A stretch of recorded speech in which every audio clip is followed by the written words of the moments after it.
जय श्री राधाकृष्ण. संगीताच किचनमध्ये आपले सगळ्यांचे पुन्हा एकदा स्वागत आहे.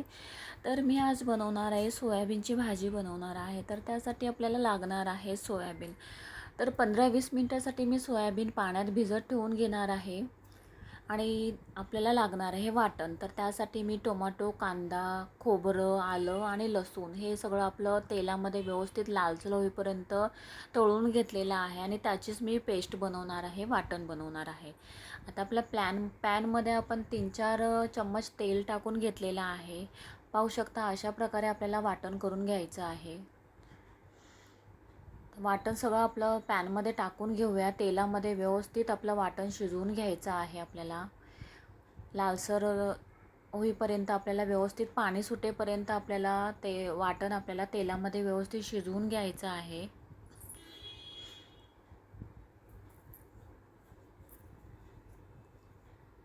आता याच्यामध्ये मी 1 चम्मच लाल मसाला टाकून घेतलेला आहे. अर्धा चम्मच हळद, गरम मसाला टाकूनही घेतलेला आहे.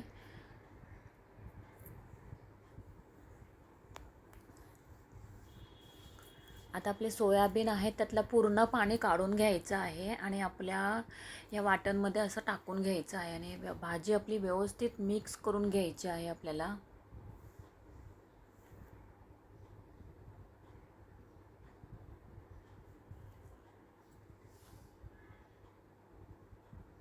ही भाजी 15-20 मिनटामध्ये आराममध्ये होऊन जाते.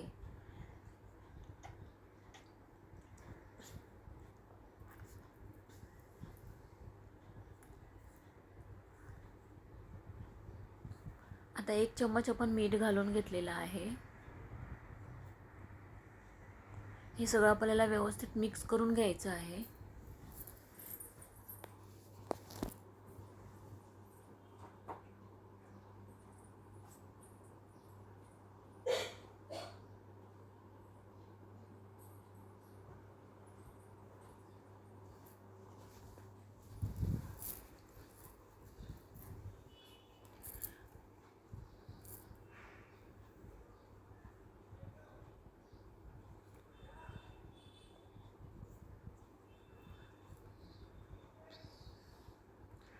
मुलांना रोज रोज टिफिनसाठी कोणती भाजी द्यावी हा मोठा प्रश्न असतो प्रत्येक गृहिणीसाठी. त्यामुळे अशा झटपट होणाऱ्या भाज्या तुम्ही आराममध्ये बनवू शकता. त्याच्यामध्ये आपण आता टोमॅटो घालून घेतलेला आहे. आता व्यवस्थित मिक्स करून झालेली आहे आपली भाजी.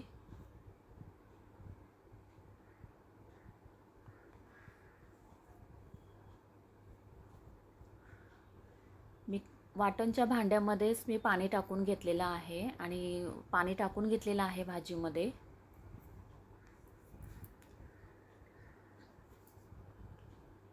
आता व्यवस्थित मिक्स करून आपण घेऊया भाजी.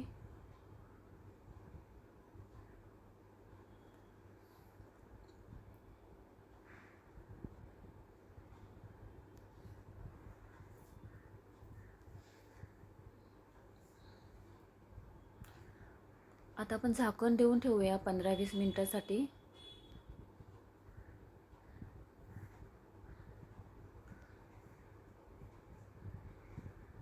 पाहू शकता तुम्ही भाजी छान दिसते आपली.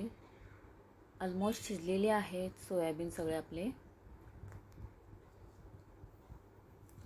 टिफिनलाही तुम्ही भाजी झटपट बनवून मुलांना देऊ शकता. चपातीसोबत, तांदळाच्या भाकरीसोबत छान लागते. भाजी तर आपली रेडी आहे. माझी रेसिपी जर तुम्हाला आवडली असेल तर लाईक करा, शेअर करा आणि सबस्क्राईब करा. Bye bye.